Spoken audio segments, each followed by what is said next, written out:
The Austin City Council reacting tonight after a KXAN investigation reveals nearly $500,000 public tax dollars spent on food, alcohol, concerts, jewelry, and gift cards just in the past 2 years alone. The city's Convention and Visitors Bureau calls those expenses investments to bring big events to town and boost the economy. Now, some city leaders tell KXAN investigator Kylie McGivern they are questioning that big spending ahead of tomorrow's vote to approve Visit Austin's budget. It's a very competitive business, and sometimes a dinner doesn't do it. Visit Austin's business hinges on bringing tourists, groups, and conventions to the live music capital of the world. To land the deals and book hotel rooms, Visit Austin paid top dollar for concerts and big events over the last 2 years.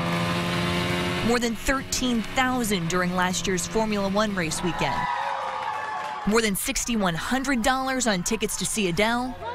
And more than $18,000 on 75 tickets to see Lady Gaga perform in several other cities across the nation, but not Austin. Lady Gaga World Tour? We showed the receipts to Councilmember Ellen Troxclair. You know, the Lady Gaga tickets are interesting because that's not necessarily showcasing Austin. So how do you promote Austin when you're in a different city with a non-Austin based artist? That's a great question. So we take music with us everywhere that we can. Visit Austin says it's taken Austin artists on the road to give a taste of what the city has to offer, but that's not always possible. So that's when we'll look for concerts that will be of interest to our clients so that we can give them that live music experience and then tell them more about Austin, encourage them to come and visit. When we're talking about all these receipts, what money are we talking about? So these specific receipts are from hotel occupancy tax. Tax dollars also covering $4,000 worth of American Express gift cards. These are just gift cards? I mean, why would we be giving... I guess I know you said that, but it didn't fully register until I'm seeing this receipt. When critics look at this, it looks like you're just giving money out. You know, and that's where I would hope people would ask us, you know, what are you doing? Cheese on that quarter pounder? Hart says some gift cards were for local food trucks, others door prizes for an event. How do you assure that these gift cards are used the way that you intend them to be used? We're not just handing these out, or we don't have them just sitting in a pile for someone to grab, but there's always oversight. Yeah, I mean, this is obviously a lot of money, and I understand that that's part of their job is to be selling Austin. You know, it is still taxpayer dollars. I think to the extent that we can just be open and transparent with each other and allow them the opportunity to say, here's what we're spending and here's why, then it allows the council to make an informed decision about whether or not that level of funding is appropriate.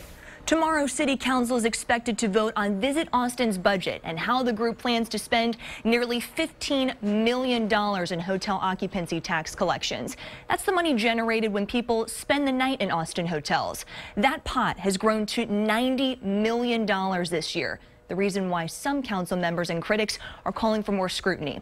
Council is exploring increasing the hotel tax by 2%. And no doubt it will be among the debate tomorrow. We'll be at that meeting and here on KXAN News at 10 to update you on what this all means for Visit Austin moving forward. Kylie McGivern, KXAN News.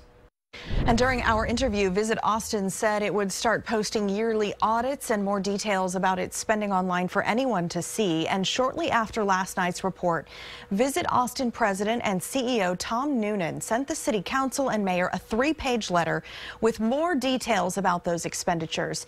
He also expressed concern about our investigation falling just days before city leaders vote on the group's budget. He writes, quote, Visit Austin spends hotel tax prudently, legitimately, and legally. It also raises additional revenue that more than offset the cost of events. We raised private funds for these events to offset the costs. He continues, quote, I think it's important to state that Visit Austin has 10 years of clean annual fiscal audits and that we were recently reaccredited by Destinations International, our industry association. Noonan also added this summer, Visit Austin changed its policy on staff events to only pay with private funding. We discovered that change came after the group found it prudent to reimburse 2 staff parties totaling nearly $28,000 last year. Records show they were events to welcome Noonan to his new role leading Visit Austin and to say goodbye to his predecessor.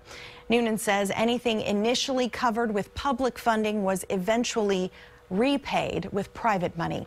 We wanted to know if spending like this happens in other cities. Dallas, Houston, and San Antonio all tell us Austin's spending is not out of line. But there are recent reports across the country drawing attention to some cities like Las Vegas, where critics are calling out these groups for questionable spending there. Online right now, a closer look at the type of big spending we dug up, everything from airfare to concerts. In this story in the investigative section of KXAN.com.